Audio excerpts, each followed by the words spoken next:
गाना भी बहुत ट्रेंड हो रहा है ना। बगल से मिला ऐसे गले मिला। चलो आ जाते हैं। मैसेज नहीं आया लाइव का? आया होगा ना, अभी आया होगा, जस्ट लाइव किया है। नहीं आया। नहीं आया क्या? एक बार देखो तो लाइव है कि अभी नहीं आया, आया अभी ना। ओके ओके लेट आता है थोड़ा। एक चलो। ही करते क्या? नहीं नहीं, एक बार ये इकोनॉमिक्स खत्म ये कर भाव लेते नहीं हैं। आया ना, अब वो इसको क्या ही फोन कर करके रहे, देखता हूँ। रोज का लेट करता हूँ वो भी। इसीलिए तो आज मैं तो ऐसे कर, कैसे फिर हैबिट हो जाएगी रोज लेट स्टार्ट, वो फिर वो दिक्कत। और चलो। ये कौन सा लेसन है, 8 है क्या? नहीं नहीं, 9th चैप्टर है वो, 8th का नोट्स आप लोगों को देना था ना वो में।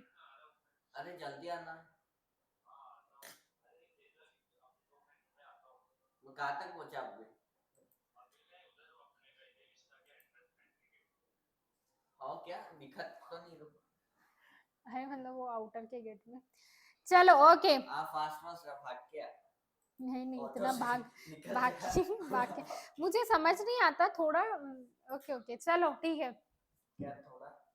इतना मतलब लेट कैसे हो जाता है, थोड़ा जल्दी क्यों नहीं आते हैं ये तो वो बोल रहे हैं। 5 बजे खाना खाता तो बोलता वो है। थोड़ा सा आगे पीछे नहीं हो सकता, दैट मीन्स। रोज को चलो बोल, फिर ओके ओके 4 बजे सो के उठता है, ऐसा कुछ तो भी है। Okay okay okay back to our study. Economics का हमारा 9th चैप्टर चल रहा था, इकोनॉमिक पॉलिसी ऑफ इंडिया, जो आपकी आई थी 1991 में। एनईपी न्यू इकोनॉमिक पॉलिसी जो आपकी इंडिया की आई थी, दैट इज 1991 में। ओके क्या बात की थी कल हमने उसके बारे में, क्यों बेसिकली क्या ऑब्जेक्ट थे उससे। तो ऑब्जेक्ट इसमें सारे आप वो ऑब्जेक्ट लिख सकते हो जो आपके नेशनल, जो आपके ग्लोबलाइजेशन, प्राइवेटाइजेशन, लिबरलाइजेशन के, वो सारे ऑब्जेक्ट आपके न्यू इकोनॉमिक पॉलिसी में कवर होंगे।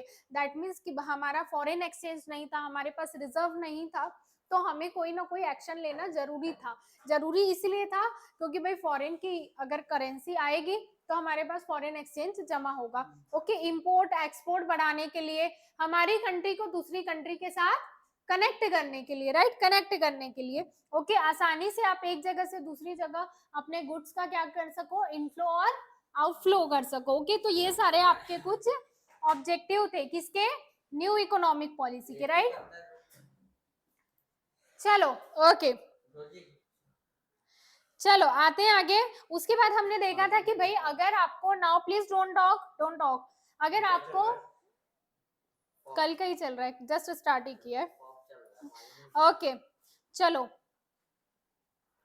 देखते हैं। उसके बाद हमने देखा था कि भाई अगर आपकी न्यू इकोनॉमिक पॉलिसी है तो न्यू इकोनॉमिक पॉलिसी आप कैसे इंप्रूव करोगे, कैसे इंप्लीमेंट करोगे, कैसे लाओगे। तो उसके लिए हमने क्या किया भाई, डी लाइसेंसिंग का काम स्टार्ट किया कि अब ज्यादा लाइसेंस की रिक्वायरमेंट नहीं है, ज्यादा लाइसेंस के पीछे हमें, हाँ यस। और आपने जो एमआरटीपी एक्ट है उसे क्या किया, खत्म किया, राइट। उसकी जगह आपका 2002 में एक्ट आया, that is a competition act. Okay small, yes monopoly खत्म करने के लिए स्मॉल सेक्टर को बढ़ावा देना हमारा काम था, फॉरेन डायरेक्ट इन्वेस्टमेंट हमारे आए, हमारी कंट्री का एक्सपोर्ट इंक्रीज हो, ये सारे फीचर्स थे आपके न्यू इकोनॉमिक पॉलिसी के। ओके चलो जस्ट उसका कॉल आया था मुझे, मतलब नॉट जस्ट कि मैम आज टाइम क्या रहेगा, अभी नहीं, हो गया होगा टाइम।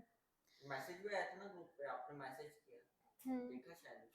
चलो ट्रेड लिबरलाइजेशन मतलब क्या, कि भाई आप जो भी ट्रेड कर रहे हो, रॉ मटेरियल, इंटरमीडिएट गुड्स या फिर जो आपके फाइनल गुड्स है, उसमें आप फ्री फ्लो कर सको, आपका कुछ ज्यादा कस्टम ड्यूटीज, चार्जेस, ये सारी चीजें नहीं हो। ओके उसके बाद हमने देखा था कि भाई अगर हम करते हैं न्यू इकोनॉमिक पॉलिसी, तो न्यू इकोनॉमिक पॉलिसी की जब भी बात होगी तो 3 लोगों की बात हमेशा होगी, लिबरलाइजेशन, प्राइवेटाइजेशन और ग्लोबलाइजेशन। यस सो ग्लोबलाइजेशन हमारा टॉपिक चल रहा था, सॉरी लिबरलाइजेशन हमारा टॉपिक था, लिबरलाइजेशन कल हमने कवर किया था। तो लिबरलाइजेशन की बात कर रहे थे तो कैसे करेंगे कि भाई इंटरेस्ट रेट को फ्लेक्सिबल, फ्लेक्सिबल मतलब क्यों, हर दिन नया डिसाइड होगा क्या, नहीं, फ्लेक्सिबल मतलब दैट मीन्स वो डिसाइड हो रहा है आपके डिमांड और सप्लाई से, ठीक है, डिमांड और सप्लाई से वो क्या हो रहा है, डिसाइड हो रहा है, ये क्या क्या ऊपर हो रहा है।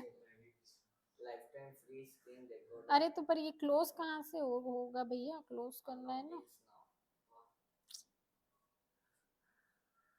सेल्स आती है, ये बंद होता है कि फ्लिपकार्ट नहीं। अमेज़न के हर 10 दिन में कुछ ना कुछ बड़ी बड़ी सेल आती रहती है।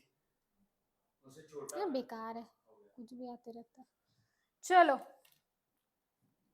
ओके, फिर हमने देखा था भाई कि अगर आपको लिबरलाइजेशन करना है तो कैसे करोगे, आपको इंडस्ट्री को फ्रीडम देनी पड़ेगी, छूट देनी पड़ेगी। आपने एमआरटीपी एक्ट ऑलरेडी खत्म किया था। ओके, रिफॉर्म्स इन फेरा, फेरा क्या होता है, फेरा मतलब क्या, हेरा फेरी वाला फेरा क्या, नहीं, रेगुलेशन एक्ट जो कब का था आपका, 1973 के टाइम का। ओके, तो हमने उसे हमने उसमें चेंज किया, चेंज करके हमने उसकी जगह एक नया एक्ट लाया, वो किस में कन्वर्ट हो गया, मैनेजमेंट एक्ट, जो आपका आया 1999 एटलीस्ट 2000 में। ओके, चलो ये 1973 का था, तो इसे हमने चेंजेस करके उसका नाम भी चेंज किया और उसमें बहुत सारे रिफॉर्म्स भी किए। ओके, अंडरलाइन करोगे, फायदा ये हुआ कि पहले जो आपका फॉरेन एक्सचेंज रेगुलेशन एक्ट था, रेगुलेट कर रहे हैं हम, अब उन्होंने क्या किया कि भाई हम मैनेजमेंट के रिगार्डिंग, रेगुलेट नहीं करना है हमें किसी भी चीज को, तो रेगुलेशन के रिगार्डिंग जितनी भी चीजें थी वो सिंप्लीफाई करके, लिबरल करके, अब उन्होंने नया एक्ट, ये इसी का पार्ट है। ओके, इसी का रिफॉर्म है। तो foreign exchange management act, that is a FEMA. तो हमने, हाँ बोलो, पहले मतलब कंट्रोल करते थे उस पे, अभी कंट्रोल नहीं, बेसिकली कंट्रोल की बजाय अब हमारा पर्सपेक्टिव चेंज हो गया कि हमें कंट्रोल नहीं करना है, हमें मैनेज करना है, चीजों को मैनेज करना है। ओके, तो वो आपका चेंज करके किया उन्होंने फॉरेन, बोलो क्या है, बोलो गायत्री, क्या है फेमा का फुल फॉर्म, फेमा का फुल फॉर्म क्या है,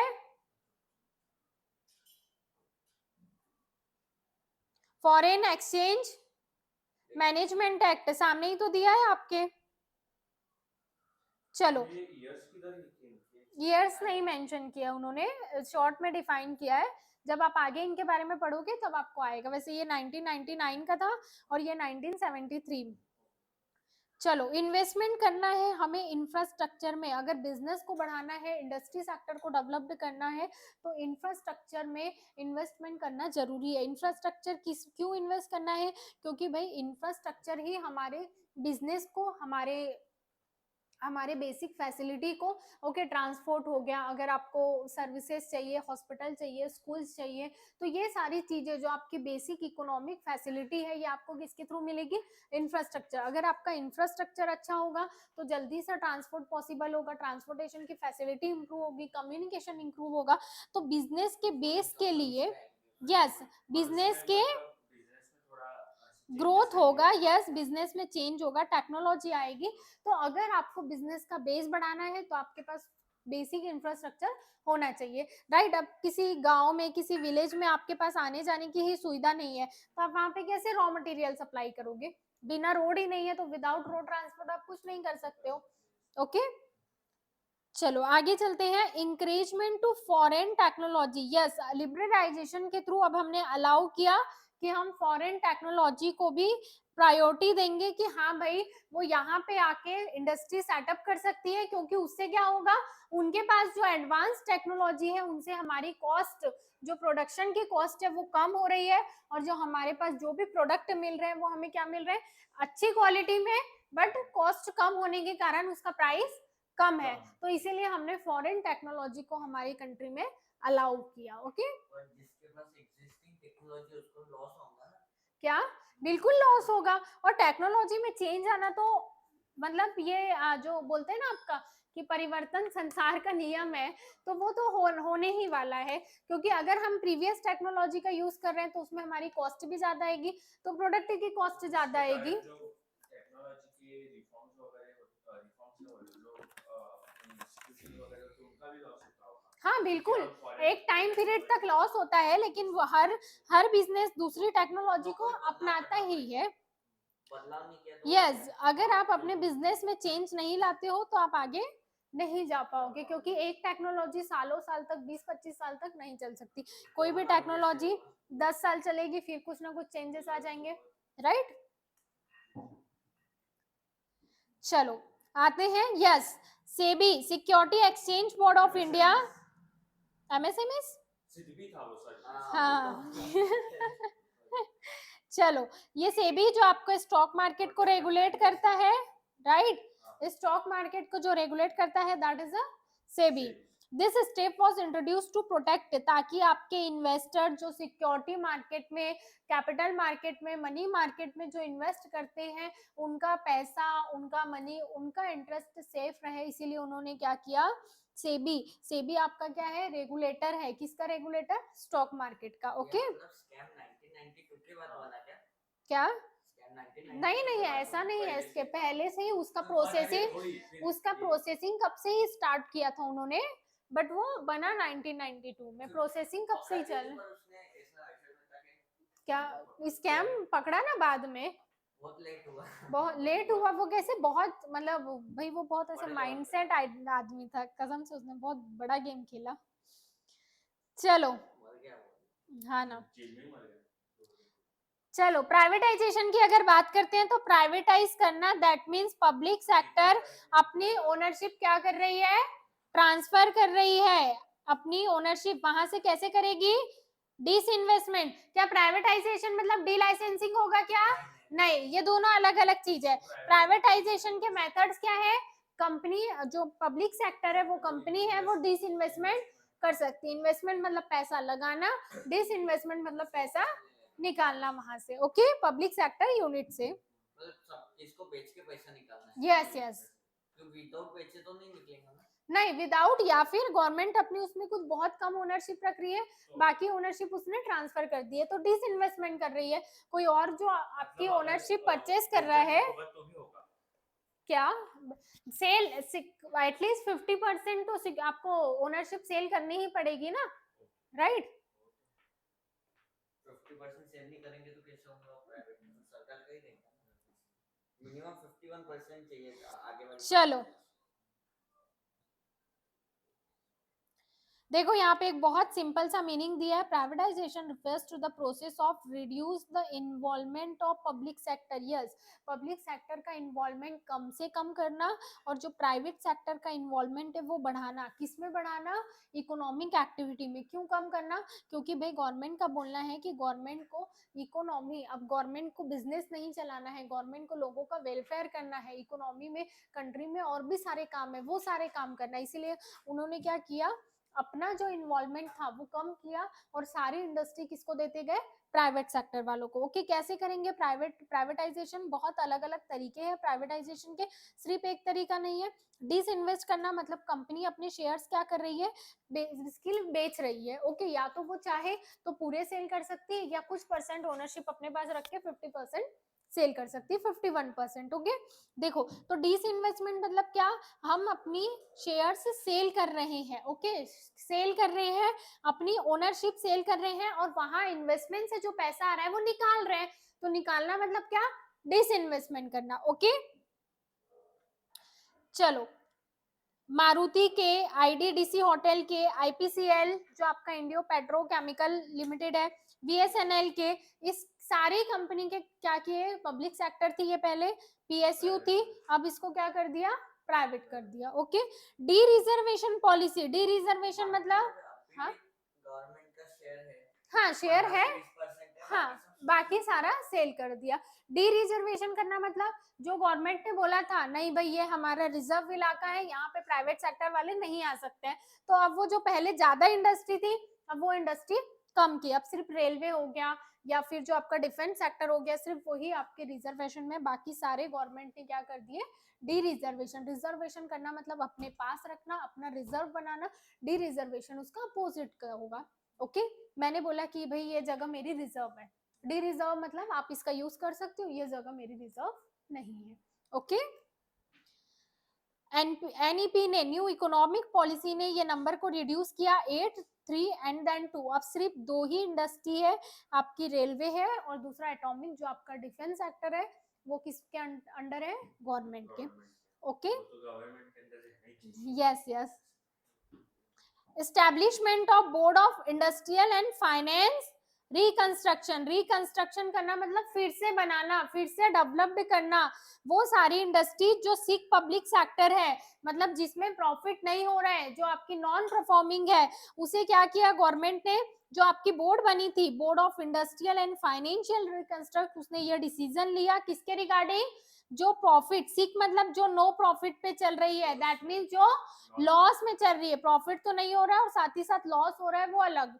ओके तो by the end of 1996 188 sick public sector को क्या किया गया, बीआईएफआर को दिया, ट्रांसफर किया गया, उन्हें रिफर किया गया कि भाई दैट मीन्स, हाँ बोलो। जो अभी जैसे कि आपने बोला कि हम्म गवर्नमेंट बेचती अपना ये हाँ 50% ऑफ, यस यस यस। तो फिर ये जो बेचने के बाद इनके पास जाता है क्या बीआईएफआर? नहीं नहीं नहीं, बिल्कुल नहीं, बिल्कुल नहीं। जिसको बेचते हो जिसको बेच, जो पैसा देगा वो खरीदेगा, मारुति का और हाँ, ये आपकी अलग से क्या बनी है, बोर्ड बनी है कि जो सिक यूनिट है जिसे कोई खरीद नहीं रहा है, तो उसे हमने यहाँ पे ट्रांसफर किया कि आपके सुपरविजन में ये लॉस से निकल के प्रॉफिट में वापस आ सके। कंपनीज होंगे वो बीआईएफआर? हाँ ओके। पर जो मारुति सुजुकी का है वो मतलब पहले से भी गवर्नमेंट का पूरा नहीं था, वो इंदिरा गांधी के टाइम पे जो सुजुकी ने पहली गाड़ी लॉन्च की थी कुछ Yes. टाइप वाली करके गवर्नमेंट के साथ, तो गवर्नमेंट के पास 25 से 30% ओनरशिप थी, बाकी सुजुकी के पास। बाकी प्राइवेटाइज। गवर्नमेंट ने थोड़ी कम कर दी। चलो आ जाते हैं। मारुति सुजुकी से भी इंडिया में लिखा रहता, बाकी सब इसमें सुजुकी लिखते हैं। Okay okay. वो गाड़ी में सबकी कंपटीशन खत्म कर दी थी, एम्बेसडर पद्मेसी वगैरह सब। मारुति सुजुकी सिर्फ 40,000 में वो टाइम पे गाड़ी लॉन्च हुई थी, है ना, हाँ बहुत।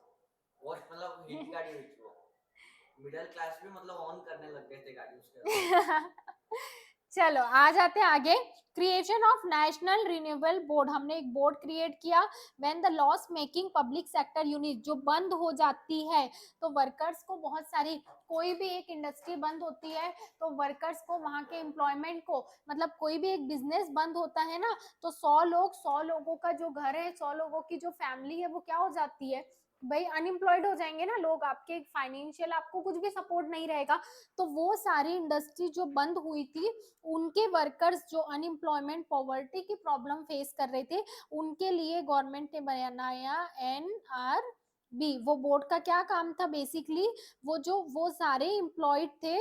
ओके कौन से एम्प्लॉयड, जो इंडस्ट्री, जो पब्लिक सेक्टर यूनिट जो लॉस में चल रही थी, जो अब गवर्नमेंट ने बंद कर दी है, तो वहां से जो एम्प्लॉयमेंट, वहां से जो एम्प्लॉयड थे, उन्हें वापस क्या करना, कंपेंशन प्रोवाइड करना, या फिर उन्हें कहीं दूसरी जगह लगाना, या फिर जो वॉलेंट्री रिटायरमेंट चाह रहे हैं, okay voluntary retirement that means आप अपनी इच्छा से रिटायर ले हो रहे, ओके। तो उनको जॉब लगा देते थे। हाँ मतलब जो अगर वॉलेंट्री रिटायरमेंट चाहते हैं तो आपको रिटायरमेंट दे देगी, अगर आपको दूसरी जगह लगाना है तो उसके लिए अलग, अगर आपको कंपनसेशन चाहिए, मतलब मुआवजा, राइट, उस कंपनसेशन से आप अपना बिजनेस स्टार्ट करते हो, तो वो भी गवर्नमेंट आपको प्रोवाइड करी थी। तो 2 बोर्ड बनी थी, एक बोर्ड जो आपकी सिक यूनिट को संभाल रही थी BIFR, और दूसरी जो एम्प्लॉय सारे बेरोजगार हुए थे यूनिट के बंद होने से, पब्लिक सेक्टर यूनिट के बंद होने से, उन्हें देख रही थी। ओके मतलब गवर्नमेंट एम्प्लॉय भी हो सकते हैं इसमें?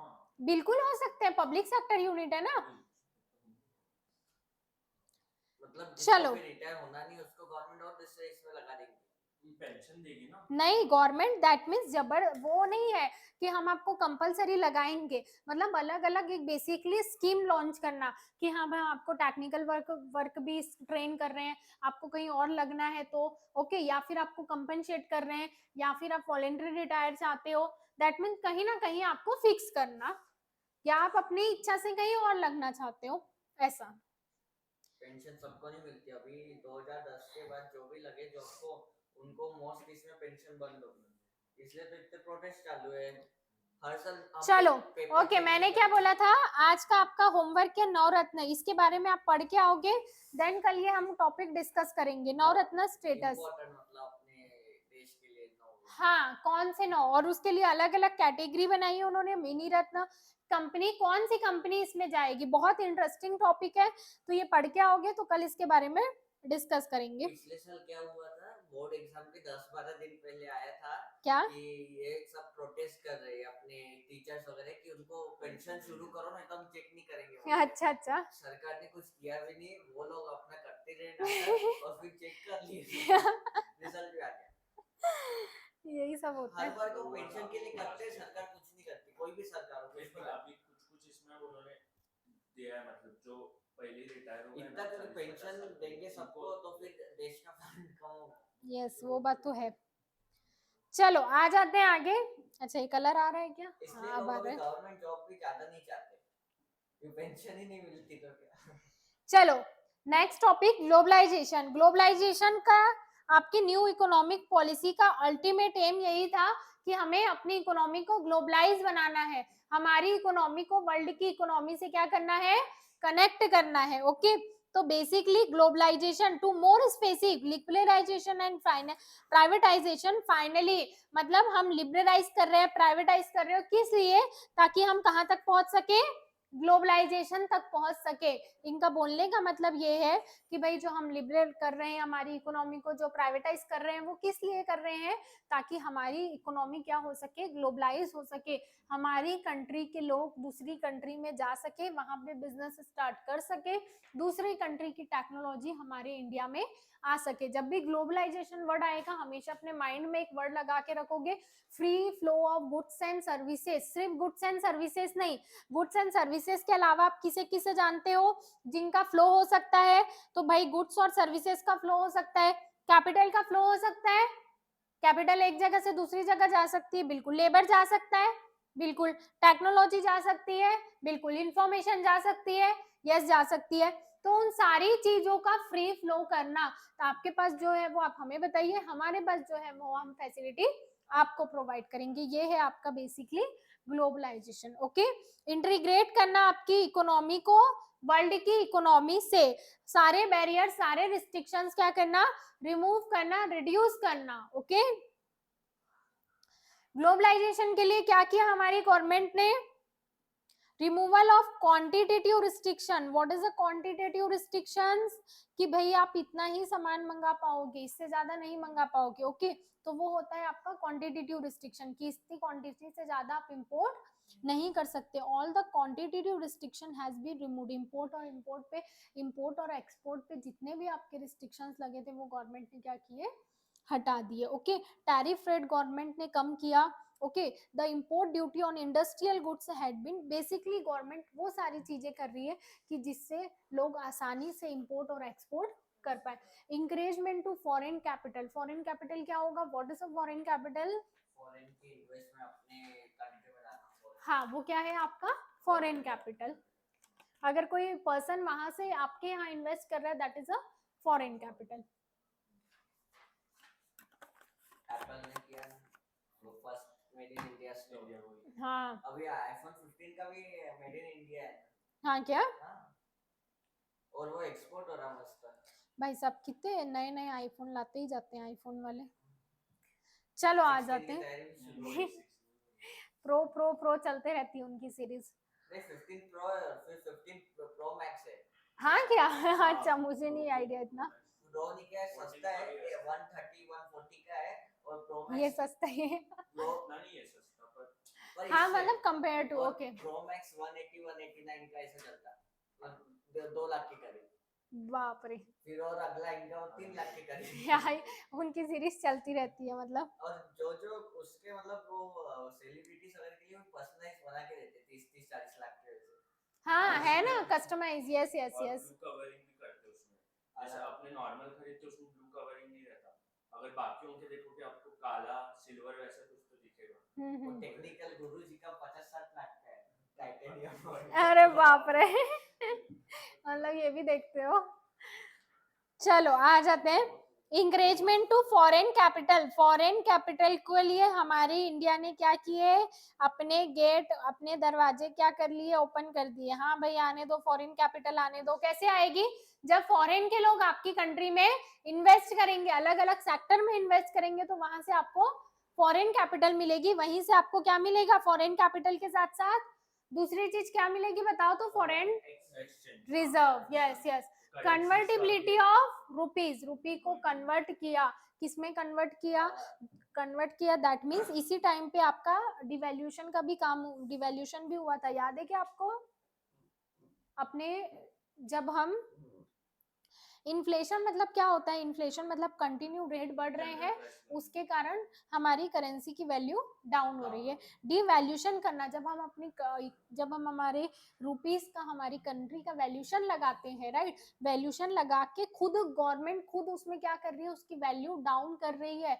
क्यों कर डाउन करती है? ये एक दूसरा होमवर्क है, कल ये पढ़ के आओगे डिवैल्यूएशन के बारे में। यस, वही रीजन होगा ना कि डिवैल्यूएशन के बारे में कल पढ़ के आओगे कि क्या होता है, मीनिंग मैंने आपको बताया है। अपने करेंसीज को बढ़ोतरी देने के लिए वो नहीं नहीं नहीं, वो होगा कि बहुत महंगाई आ गई और बहुत मतलब लोगों के पास पैसा बहुत आ गया कि ठीक है मैं खरीद लूंगा तो उसकी वैल्यू कम करने के लिए पढ़ना दो तीन वैसे मुझे 1 लाख सुपीरियरिटी दिखाने के लिए करते हो। नहीं, ये नहीं, बिल्कुल।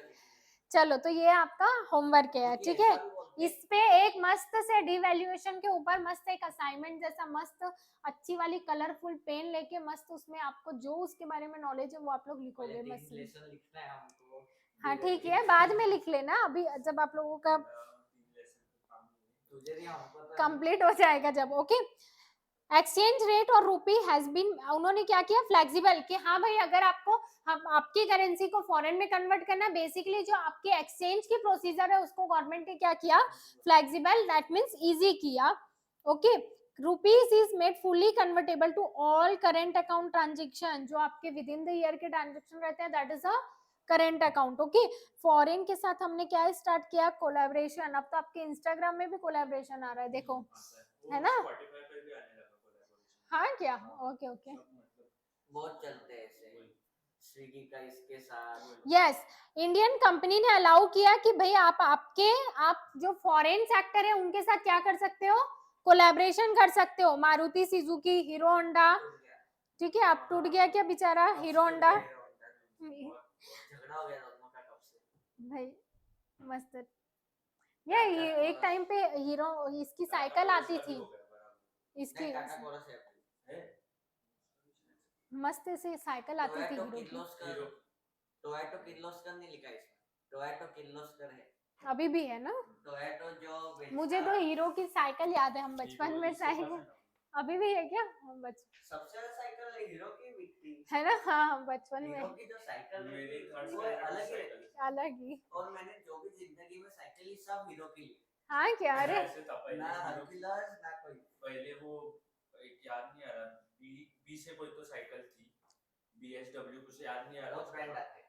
वो लिया था फिर हीरो लिया मैं हीरो फिर उसके मतलब बाद एक क्रॉस इमोशन देता है एकदम। हाँ हाँ एकदम सही है, हीरो चलो, हीरो होंडा का भी था ऐसा बहुत अच्छा। हाँ हीरो बहुत, हीरो बॉडी सप्लाई करता था और होंडा इंजन बनाता था, दोनों का चलता था। पर फिर होंडा को लगा कि अपना ये टूट जाएगा कोलैबोरेशन, तो होंडा ने खुद की गाड़ी बनाना भी शुरू कर दिया था। अच्छा अच्छा, तो इसीलिए कंपटीशन, लग गई तो उसकी, इसीलिए तो हीरो उसका झगड़ा हो गया, फिर दोनों टूट गए, अभी दोनों अलग अलग हो गए। चलो आ जाते हैं आगे। लॉन्ग टर्म ट्रेड पॉलिसी, आपके फॉरेन ट्रेड को बढ़ाने के लिए, उसमें चेंजेस लाने के लिए गवर्नमेंट ने अलग अलग पॉलिसी बनाई, दैट मींस लिबरलाइजेशन की policy, removal of restriction on foreign trade, और हम किससे कोलैब कर सके। आपका एक वर्ल्ड ट्रेड ऑर्गेनाइजेशन भी बना, वर्ल्ड ट्रेड ऑर्गेनाइजेशन उस दिन हमने पढ़ा था या मैंने आपको बताया भी था, जो बेसिकली क्या काम करता है, आपके ओवरऑल वर्ल्ड वाइड में ट्रेड को प्रमोट करता है, और एक कंट्री से दूसरे कंट्री के जितने भी डिस्प्यूट होते हैं ट्रेड के रिगार्डिंग वो क्या करता है, सॉल्व करता है। Okay, encouragement to export, EXIM policy का फुल फॉर्म क्या है, एक्जिम पॉलिसी का फुल फॉर्म क्या है, पढ़ा है आपने लास्ट चैप्टर, लास्ट मतलब प्रीवियस चैप्टर में, आई थिंक 4th या 5th चैप्टर में। ये साइड चैप्टर हाँ तो भी 4th, अच्छा सोचो ना, एक्जिम है ना, है एक्जिम, मुझे अच्छे से ध्यान है, EXIM policy, export, export import, yes, export import policy, बस। और एक्स और एम का इसका इन्होंने अलग से EXIM, X for export, I for import, ऐसा उजला ई से एक्सपोर्ट, आई से इंपोर्ट, तो एक्स एम का नहीं नहीं। चलो, सेस के बारे में हमने पढ़ा था, सेस के सिमिलर एक क्या क्या था, सेस के सिमिलर क्या है, एपीएमसी। यस। चलो, स्पेशल इकोनॉमिक जोन किसको बढ़ाने के लिए?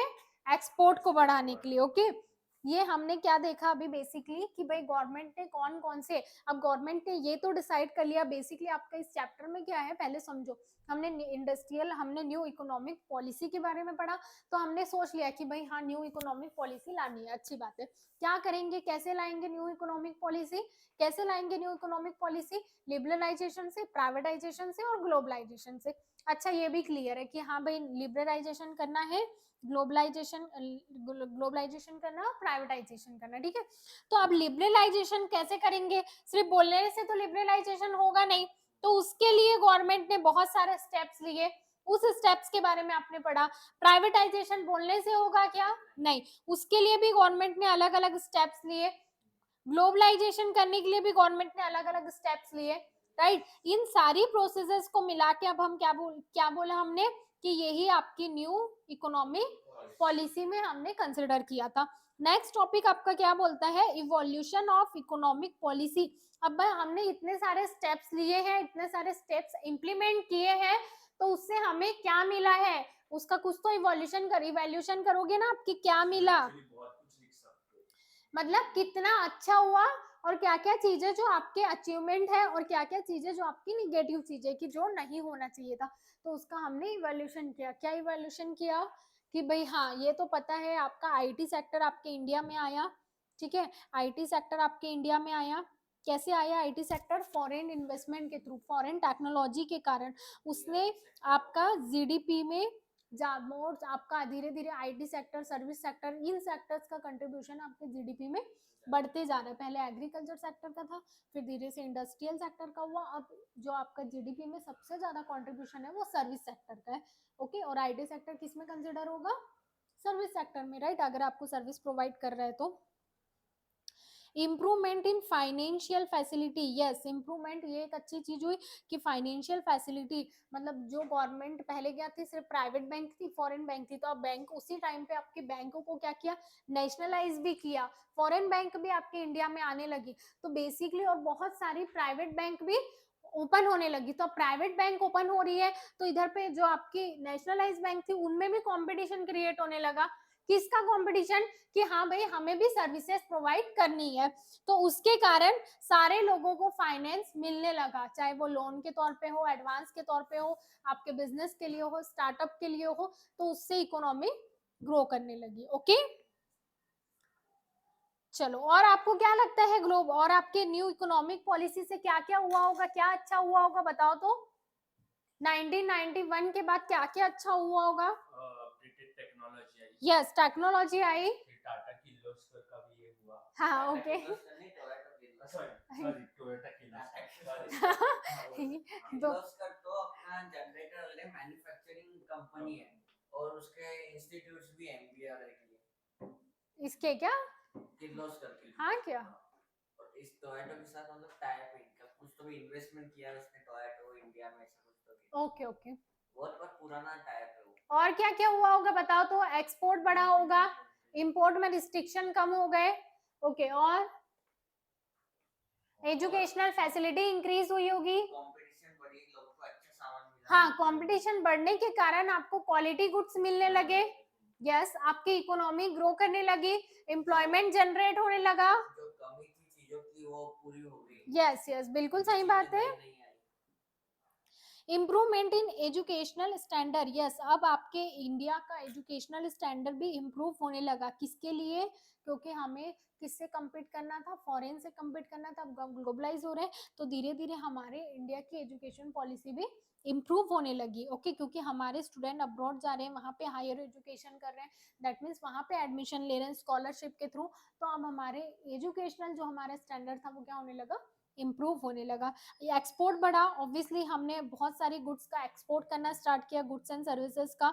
देखो यहाँ पे दिया है, ट्रेडिशनल प्रोडक्ट के साथ साथ मशीनरी, केमिकल, कंप्यूटर, ओके, तो उससे जो हमारा, मैंने कल बताया था आपको बीओपी, बैलेंस ऑफ पेमेंट, तो उससे जो हमारा बैलेंस ऑफ पेमेंट था, धीरे धीरे एक्सपोर्ट ज्यादा हो रहा है, इंपोर्ट हम थोड़ा लिमिटेड कर रहे हैं, तो जो हमारा बीओपी पहले एडवर्स में था, दैट मीन्स जो माइनस में था वो सरप्लस में आने लगा, मतलब उसकी सिचुएशन सही होने लगी। Okay, diversification of cropping pattern, yes हमारा जो क्रॉपिंग पैटर्न है उसमें भी हमने चेंज किया। ओके सिर्फ यस मॉडर्न टेक्नोलॉजी को फॉलो करके, सिर्फ हम ट्रेडिशनल मेथड्स को फॉलो करके क्रॉप नहीं कर सकते, उसमें हमें कुछ ना कुछ चेंज लाना पड़ेगा। और पता है ये भी चीज है कि ये लोगों को समझाना, जैसे जो बहुत मतलब ऐसे रहते हैं कि भाई उन्हें ये समझाना कि नहीं आपको ऐसा करना चाहिए, होता है ना जे कि मतलब कि भाई पहले कोई भी चीज जब नहीं आती है तो लोग चाहे वो अच्छी हो या ना हो वो तो बात की बात है, मतलब जो आपके पुराने Reject के लोग, हाँ कि वो उसका यूज करना अवॉइड करते हैं कि नहीं भाई हमें ये नहीं चाहिए। तो वैसा ही एग्रीकल्चर में भी होता है कि नहीं हम जो कर रहे हैं वो सही है, जो न्यू टेक्नोलॉजीज आ रही है वो गलत है। तो न्यू टेक्नोलॉजी को लेके उसको एनालाइज करना कि उसमें क्या अच्छा है क्या बुरा है।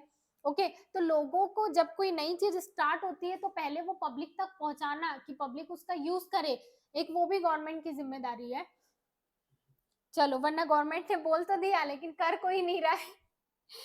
चलो solve the problem of scarcity what is due to liberal import. अब हम क्या होने लगे कि भाई हम चीजों की कोई गुड्स एंड सर्विसेज चाहे रॉ मटेरियल हो चाहे कि भाई पहले क्या था क्वांटिटेटिव रिस्ट्रिक्शंस था कि अगर आपको कोई भी प्रोडक्ट मंगाना है तो आप 12 मंगा सकते हो 15 मंगा सकते हो, ये मैं आपको एग्जांपल दे रही हूँ इतना कम नहीं।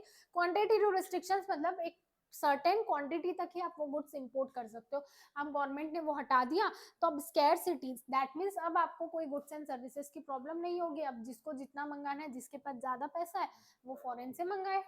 ओके कहाँ कहाँ हम फेल हुए, lack of self sufficient. What is the self sufficient होना मतलब कैसे होंगे, संतुष्ट नॉट सेल्फ सफिशिएंट।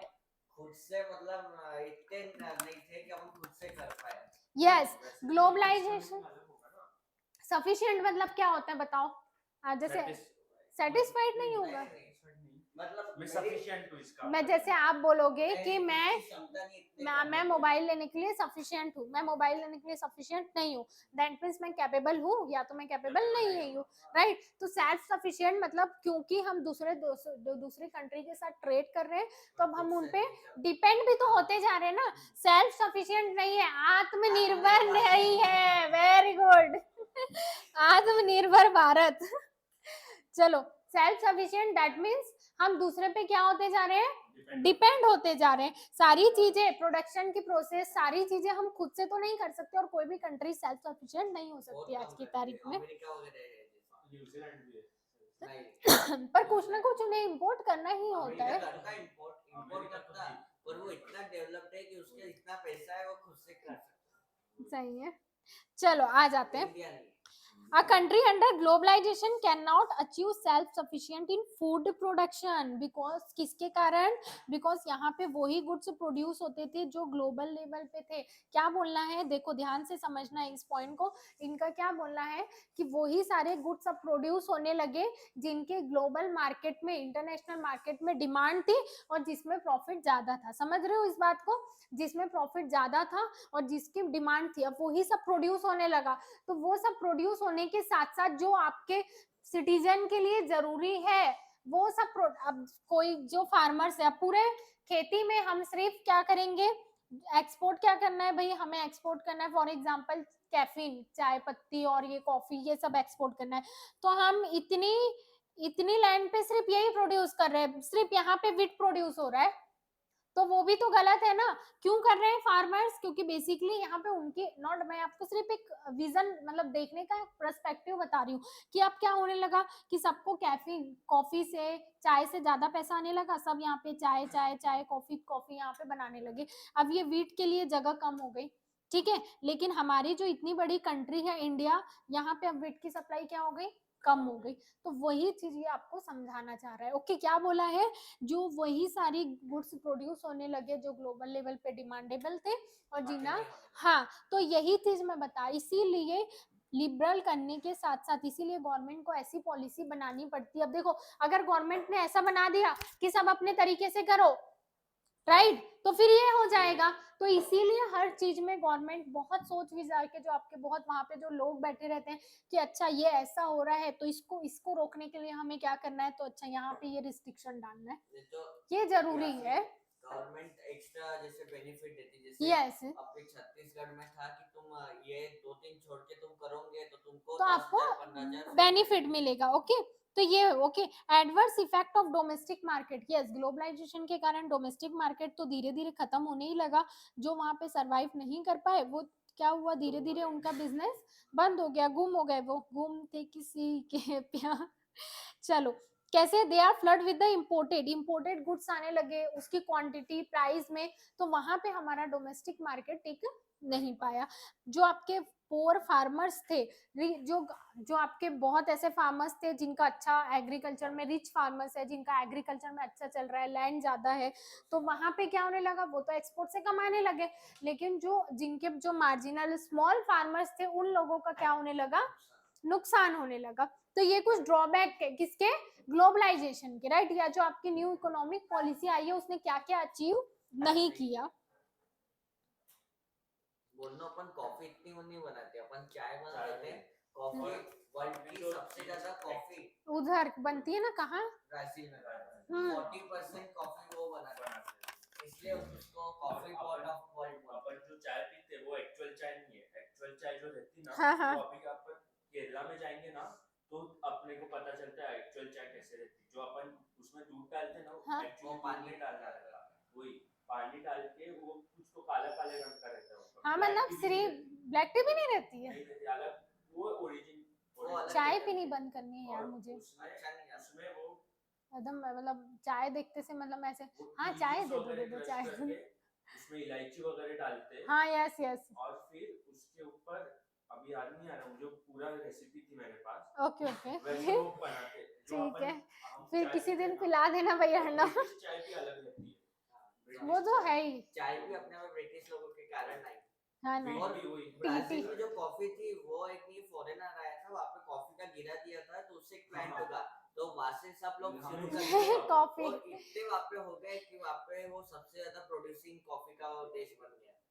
सही बात वो है, सबसे ज्यादा उससे कमाता, वो बहुत कमाता उससे। कॉफी है ही ना नहीं तो डिमांड ब्राजील में। गरीब रहता था आज, पर वो अपने इंडिया को भी थोड़ा टक्कर दे देता है कॉफी के वास्ते, ऐसा। अच्छी बात है।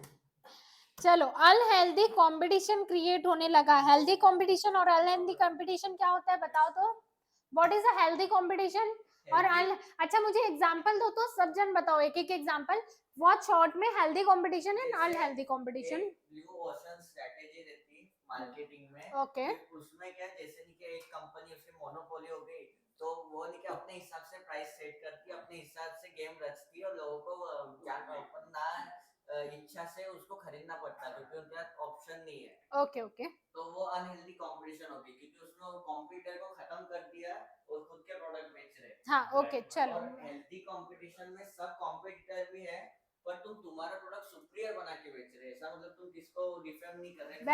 वेरी गुड, ओके ओके, चलो बताओ अर्णव। अनहेल्दी कंपटीशन का एग्जांपल जो तो ब्लैक रॉक जैसे है, अभी उसकी वैल्यूएशन ओवर 1 ट्रिलियन है और उसने वैनगार्ड वगैरह सब लोगों को दबा के नहीं रखा है, सब लोगों को उसी पोजीशन पे रहने दिया है। जैसे अभी इसने बोला वो दबा के रखते, हाँ उनको हाँ खरीद ओके, लेते, हाँ वो वैसा नहीं किया उस कंपनी ने। उस इन्वेस्टमेंट कंपनी ने बताया कि भाई हम भी इतना वैल्यूएशन करेंगे, तुम्हारा वैल्यूएशन भी इतना ही रहेगा, ऐसा नहीं कि हम बढ़ोतरी देंगे तुम्हें नीचे दिखाएंगे। हाँ ओके ओके, पार्शियलिटी को कम हाँ नहीं रखना, हाँ पार्शियलिटी नहीं के बराबर होना, ओके, वो हुआ अपना हेल्दी कंपटीशन। Unhealthy competition. और अनहेल्दी कंपटीशन यानी जैसे बीजेपी या व्हाट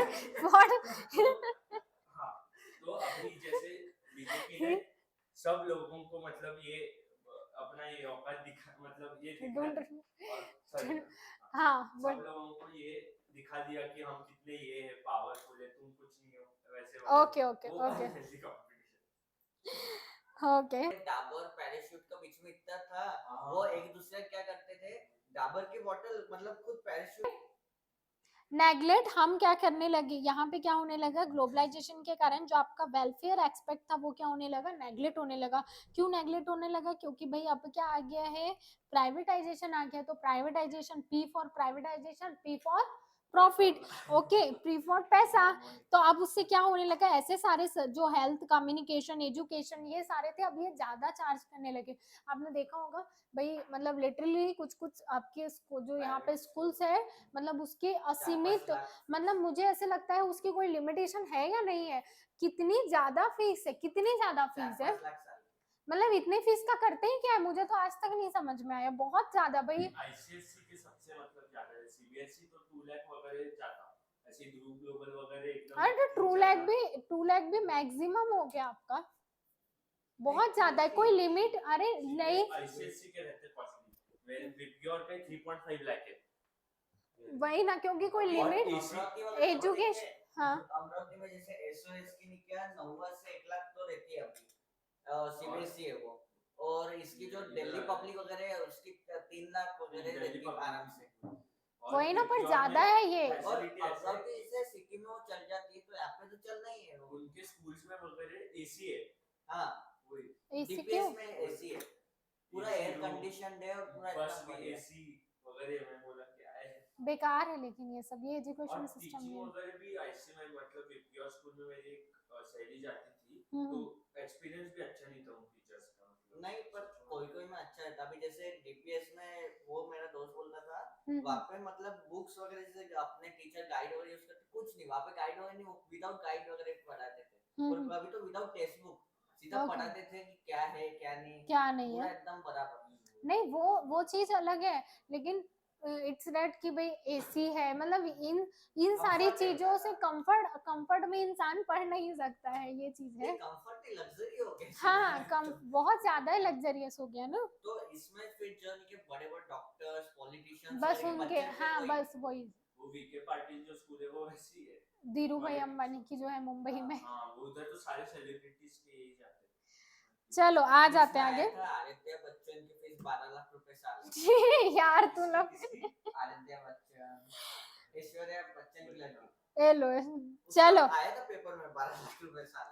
तो चलो, तो वेलफेयर प्राइवेटाइजेशन के कारण आपका वेलफेयर एक्सपेक्ट क्या होने लगा, इग्नोर होने लगा, उसके कारण, क्योंकि लोग अब क्या करने लगे कि भाई हाँ हमें प्रॉफिट ज्यादा चाहिए, हमें ज्यादा से ज्यादा प्रॉफिट अर्न करना है, तो हम ज्यादा प्राइस ज्यादा चार्ज करने लगे। अनएम्प्लॉयमेंट, क्यों अनएम्प्लॉयमेंट होने लगा, लास्ट मोमेंट पे मेरा लैप ही अटक गया। अनएम्प्लॉयमेंट इसलिए होने लगा क्योंकि बहुत सारे इंडस्ट्री क्या होने लगे, डाउन होने लगी, क्लोज होने लगी, हर कोई सरवाइव थोड़ी कर सकता है कंपटीशन में, क्योंकि मल्टीनेशनल कंपनीज आ रही है, राइट? हाँ मैम, वो पहले क्या? मतलब बहुत पहले अपना ये